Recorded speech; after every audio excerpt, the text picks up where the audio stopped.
Boa tarde, meu nome é Rodrigo Conde Polidoro e junto do Leonardo Ribeiro e do Levi Dussot, a gente vem aqui apresentar o trabalho 2 de redes, que é capturar mensagens HTTP no software Wireshark, ok? E o primeiro passo é, depois de ter instalado o Wireshark, limpar a cache, né? Então a gente vem aqui e limpa ela. Beleza. Agora aqui o Wireshark está capturando as mensagens com o filtro HTTP. Então ele só vai pegar as mensagens que a gente está procurando mesmo. Aqui eu vou dar um F5 nessa página aqui. E ele deve ter capturado essas mensagens. Beleza, agora pode dar um stop aqui.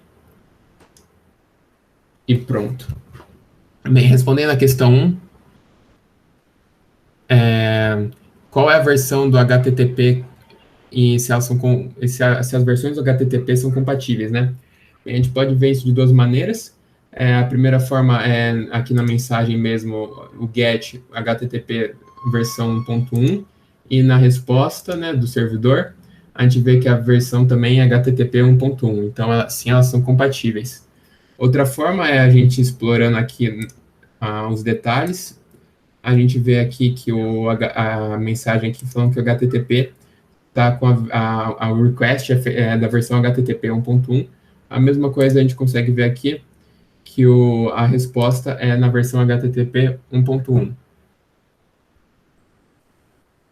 Respondendo agora a questão 2, que pergunta quais idiomas o browser suporta, a gente primeiro precisa voltar para a mensagem do browser, né? E procurar aqui no protocolo HTTP as linguagens aceitas, que está nessa linha aqui. A gente consegue ver que o browser vai aceitar PTBR, português, inglês americano e inglês normal. Esses Qs aqui a gente vai responder no final do trabalho, né? Mas é uma ordem de preferência, resumidamente.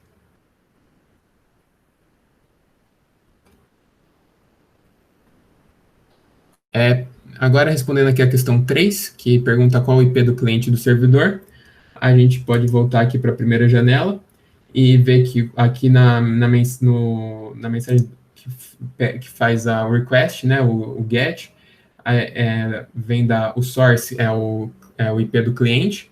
Então, o IP do cliente, que é o do meu computador, é 192.168.0.15, e o de destino, que é lá do servidor que está hosteando o pudim.com, é 54.207.20.104. E na resposta, né, o source vai ser o servidor do Pudim, 54.207.20.104, e o destino vai ser a minha máquina 192.168.0.15.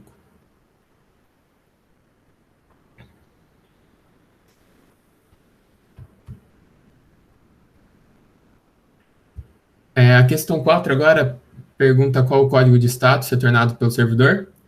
A gente consegue ver que o servidor ele manda um OK para 3 requisições aqui do computador, do cliente, né? Mesmo com esse pacote mal formado, mas mesmo assim ele responde 200 e OK, né? Quer dizer que tá tudo certo. Mas aqui para esse último request aqui, o servidor não consegue encontrar o que ele pede, né? Ele pede para encontrar o favcom.ico, né? Que seria o ícone seria o ícone que fica aqui, por exemplo, no site da Constituição, que a gente consegue ver ele, mas o Pudim aqui não está sem esse íconezinho que fica aqui do lado, que facilita a visualização nas guias, né? Bem, ele não encontra, então aqui a gente não vê ele, né? E daí ele mandou uma mensagem de erro, né, 404, que não foi encontrado. Agora a questão 5, pergunta qual foi a última modificação no arquivo HTML. Bem, para a gente ver isso, a gente vai no request, na resposta aqui com HTML, né? E procura aqui no protocolo HTTP, onde que está o last modified, que está aqui. E a última vez que foi modificado foi quarta-feira, dia 23 de dezembro de 2015. Ou seja, há 5 anos e 2 meses, mais ou menos. É bastante tempo.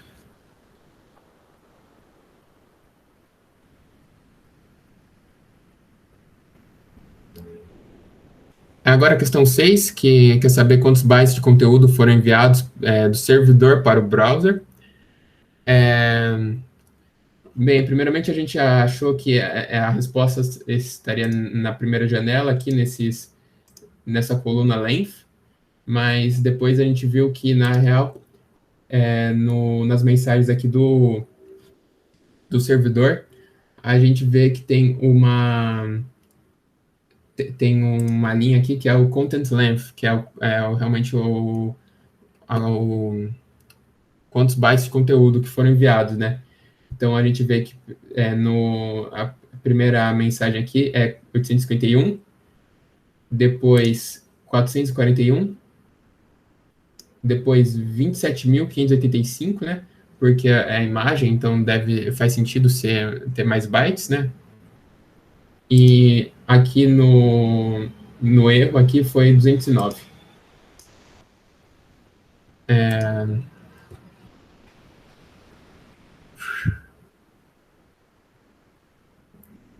Agora, respondendo aqui a questão 7, que foi com certeza a questão que a gente teve mais dificuldade em resolver, ela quer saber se a gente consegue ver se na janela de dados brutos, dados que não são mostrados na janela do meio, né? A janela de detalhes.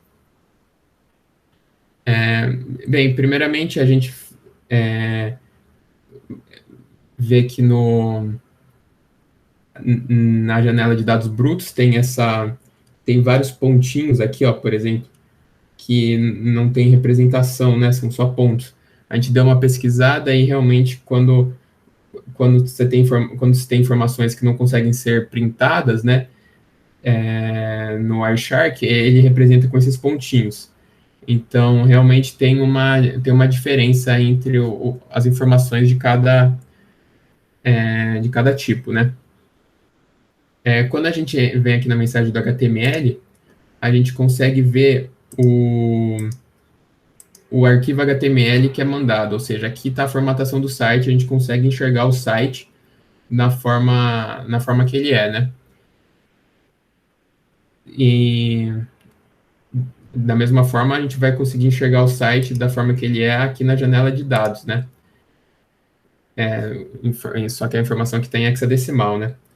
Quando a gente vai ver a imagem, a gente não consegue enxergar a imagem aqui. A gente não consegue enxergar a imagem, a gente só tem esses marcadores aqui.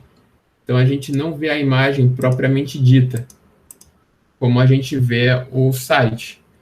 Então, nisso a gente tira a conclusão que sim, existem informações que são representadas na janela de dados brutos, que não são representadas na janela de detalhes.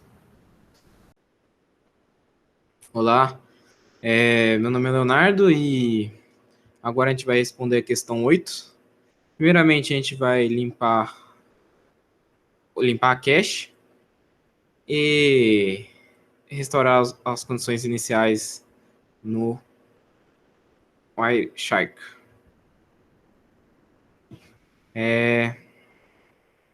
Beleza, então para responder a questão 8, a gente vai verificar se na requisição GET existe um campo if modified. E como a gente pode perceber aqui, observando, não existe nenhum campo if modified since. Certo? Agora vamos responder a questão 9. A gente quer saber se ela retorna explicitamente o conteúdo do arquivo. Primeiramente, vamos verificar que sim, ela retorna explicitamente o conteúdo do arquivo. Se abrirmos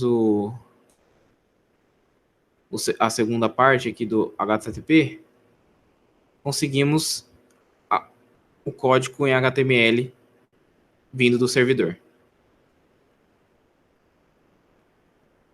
Visto que foi a primeira requisição, é necessário que o servidor envie para a gente o que está contido no site. Agora estamos acessando o pudim sem limpar cache. Responderemos assim a questão 10.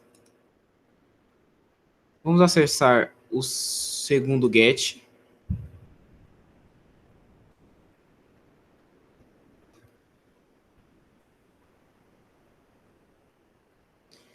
E vamos verificar que existe um if modifier nesse get, que foi a última vez que houve modificação nesse site foi em 2015. Bem, se o arquivo ele for modificado, é necessário que o servidor ele envie dados atualizados para o cliente. E caso contrário, a gente vai usar os arquivos já armazenados na cache.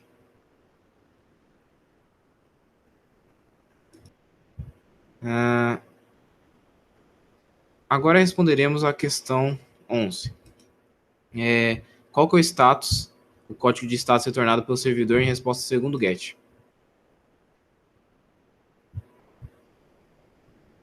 O status que foi retornado foi o status do 304, not modified. Bem, agora vamos responder a segunda parte, que será que o servidor retorna explicitamente o conteúdo do arquivo? Não vai ser necessário, porque pois o arquivo já está na cache.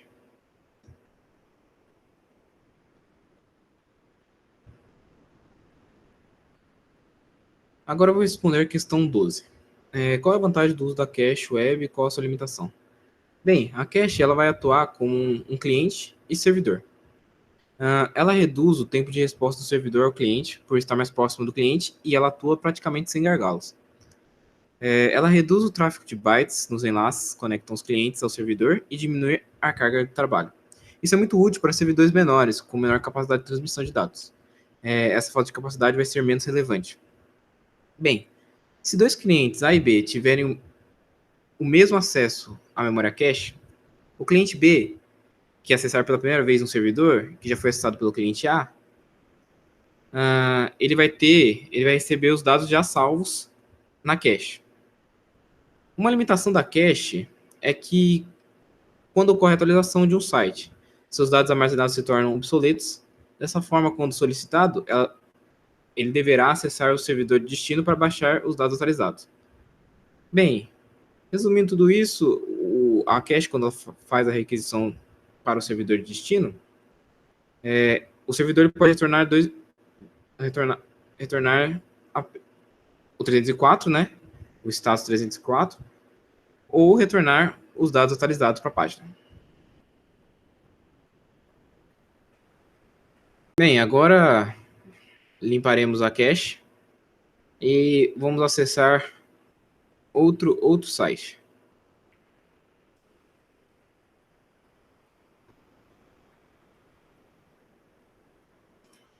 Agora responderemos a questão 13, que pergunta quantas solicitações GET para o objeto .htm foram enviadas pelo seu browser. Verificamos aqui que a gente encontra só um constituição.htm, só um GET, beleza? E a segunda parte da pergunta é quantas respostas HTTP foram recebidas. Clicando nesse ponto, achamos aqui um ponto HTTP. E para verificar que esse HTTP está se referindo ao HTML, a gente clica no request que retorna para o get, o get.htm, que se refere ao objeto.htm. Certo? Agora vou responder a questão 15, a questão 14. A gente vai buscar aqui o resemble TCP no Wireshark. Verificamos aqui que encontramos aqui do lado aqui 131. Bem, isso significa que os pacotes foram foram divididos para respeitar o MTU, como foi visto isso no trabalho passado. Existe uma limitação no tamanho do pacote que pode ser transmitido na rede. Nesse caso, foram necessários 171 pacotes. Bem, abrindo aqui, conseguimos ver os 101 pacotes que juntos formam a requisição.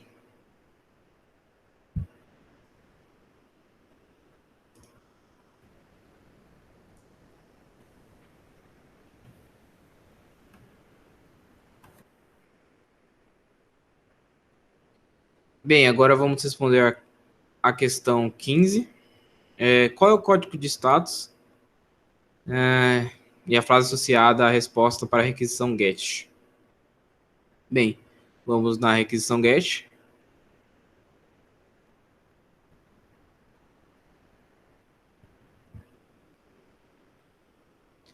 Vimos aí o código 200, que é o OK, né? Está tudo certo.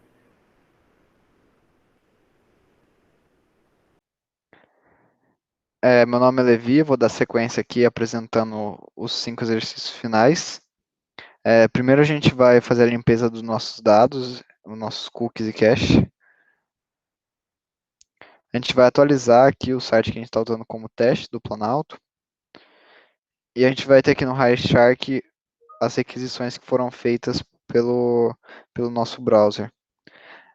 O objetivo da atividade era saber quantos gets eram feitos. Então, a gente tem aqui que a gente obteve 10 requisições.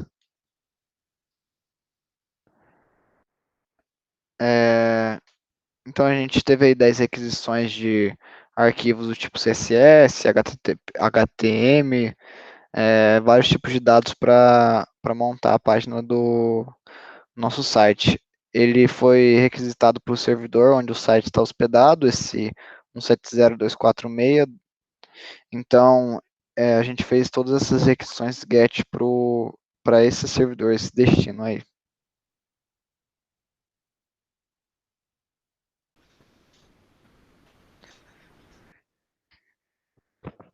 Agora, dando continuidade, eu vou responder a questão 17. Bom, aqui a gente tem um caso que foi uma resposta HTTP do tipo persistente.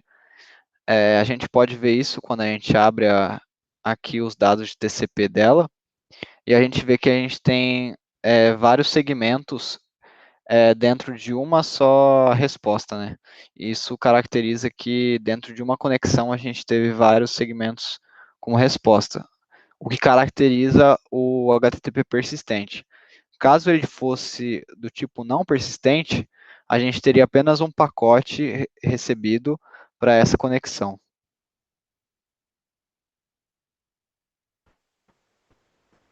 Bom, agora eu vou dar continuidade com a questão 18. Do ponto de vista do cliente, do servidor, isso é muito importante, esse campo User Agent, porque a gente consegue identificar tanto ali o browser que a pessoa está utilizando, e a gente conhece alguns casos como Mozilla contra a Internet Explorer, por exemplo, que a gente tem alguma incompatibilidade na leitura de algum HTML, de alguns códigos JavaScript, por exemplo. E a gente também pode identificar também a forma de deixar o site mais responsível para o lado do cliente, quando a gente passa aí que, por exemplo, a gente identifica um sistema operacional mobile, a linguagem ali, que a gente pode fazer o encoding para a pessoa, e então a gente consegue deixar a interface mais amigável para cada user agent que a gente recebe uma requisição, falando do ponto de vista de como o servidor pode agir com essa informação, né?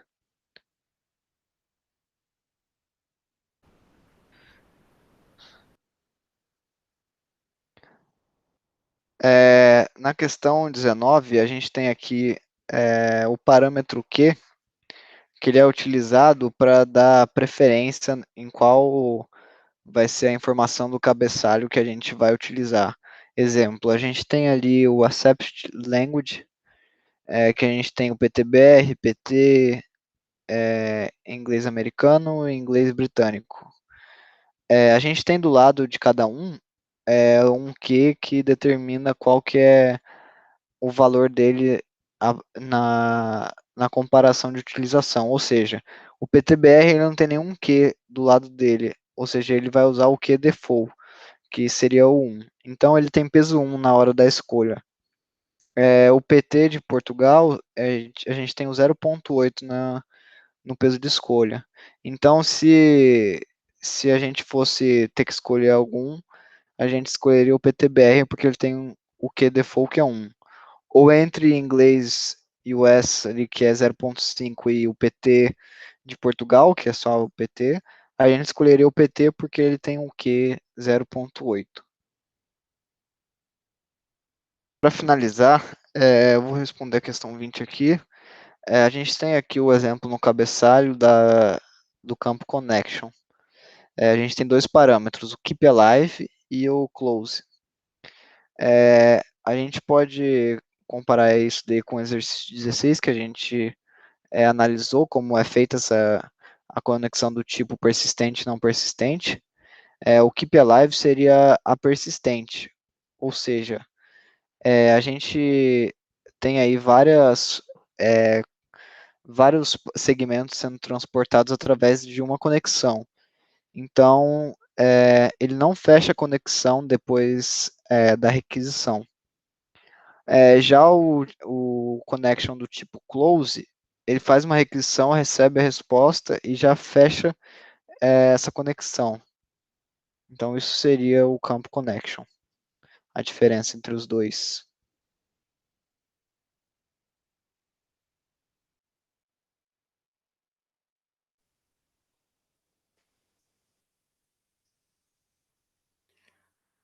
Bem, sobre a realização do trabalho, o trabalho ele foi dividido para apresentação, foi dividido os tópicos, porém na realização nós realizamos tudo meio que junto, né? Tudo realizamos, fomos fazendo ponto a ponto juntos. Então era isso, espero que o senhor tenha gostado do trabalho. Até uma próxima.